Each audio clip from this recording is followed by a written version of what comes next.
छोटी क्लासों के बच्चे भी अनसिन पैसेज को लिखते समय बहुत सारी गलतियां कर देते हैं। तो आज मैं आपको बताने जा रहा हूं कि आपको जो है अनसिन पैसेज में फुल मार्क्स कैसे मिलेंगे। तो सबसे पहले बच्चों जो है अनसिन पैसेज के लिए आपको क्या करना है, पैसेज को अच्छे से पढ़ना है। और पैसेज में खासकर जैसे कि मैंने यहाँ कुछ लिख रखा है, नेम, डेट्स और कुछ अन्य फैक्ट होते हैं, कॉज होते हैं, इफेक्ट होते हैं, आप उन चीज़ों को अंडरलाइन कर लो।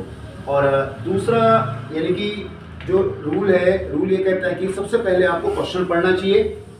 क्वेश्चन जैसे आपने पैसेज को रीड कर, जैसे आपने पैसेज रीड करा उसके बाद क्वेश्चन को देखो, और क्वेश्चन में ये चीजें बहुत जरूरी देखनी है आपने, ठीक है। WH यानी कि जैसे वर्ड, कोई भी क्वेश्चन वर्ड से बना है तो उसमें अबाउट वर्क के बारे में या थिंग्स के बारे में या कुछ आइडिया के बारे में वो लिखना है।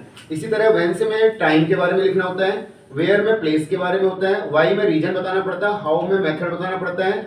इसी तरह से हु होता है, उसमें नेम।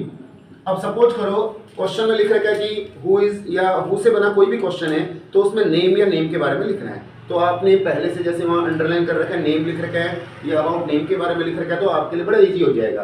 तो कुछ गोल्डन रूल हमारा ये कहता है कि सबसे पहले स्पेलिंग को आपने करेक्ट करना है, ठीक है। और उसके बाद ग्रामर जो है आपको अगर सिंपल प्रेजेंट में क्वेश्चन दे रखा तो सिंपल प्रेजेंट में ही देना है, उसको चेंज करने की कोई रिक्वायरमेंट नहीं है। आप कहीं पास्ट में आंसर दे दोगे, बच्चों का बहुत सारा गलत हो जाता है क्योंकि अनसिन पैसेज सबसे ज्यादा मार्क्स के आते हैं। उसी तरह से आपको वोकैबुलरी भी अपनी चेक करनी है, जैसे वर्ड मीनिंग, ठीक है, अपोजिट वर्ड इसमें आते हैं जिसको विलोम शब्द बोलते हैं, पर्यायवाची, वो चीजों का भी ध्यान रखना है। और कंप्लीट सेंटेंस को पैसेज में से उतारने की गलती मत करना। बहुत सारे बच्चे क्या कहते हैं, पढ़ते हैं, जो बच्चे आर्ट्स के बच्चे होते हैं, और थोड़ा सा जो बच्चे जो इंग्लिश में वीक होते हैं, उन बच्चों के लिए मेरा ये वीडियो है खासकर।